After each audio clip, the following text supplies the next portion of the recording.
Eddie Marsh had guided ships into this harbor for 29 years. Big ones, the kind that didn't forgive mistakes. He knew this water the way most men know their own hands, not from charts, but from standing on the bridge every morning and feeling what the harbor was doing before the instruments caught up.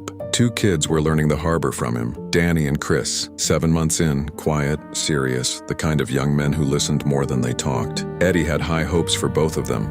Then Greg Pullman arrived in April, with a presentation and a firm handshake, 20 years managing supply chains, from an office in Houston. NavPoint, an automated navigation system, would assume all routing decisions immediately.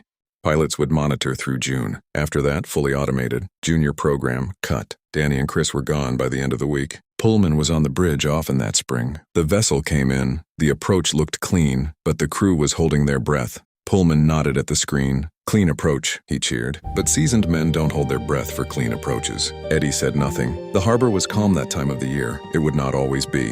His contract expired in June. He cleaned his station, drove home. Nobody called. NavPoint went fully live. Pullman live streamed it, told his followers this was the future of maritime navigation. Then the ships started arriving wrong. A degree of drift on every northwest approach, schedules slipping, damage claims quietly stacking up. The technical team flew in, ran every diagnostic they had, and flew home with nothing. By week 6, the port had spent $380,000 in delays and damage claims. Pullman told the board it was a data refinement issue. Garrett, the board chairman, had heard enough. He called Eddie directly. Garrett met Eddie at the door. Behind him, Pullman stood with his technical team, tablets out, ready to explain. Eddie looked past all of them. "I need to make an approach," he said. Pullman laughed, quietly. An inbound vessel was due in 40 minutes. Eddie went to the water to wait. When the vessel came in, he felt the harbor shift before the ship did.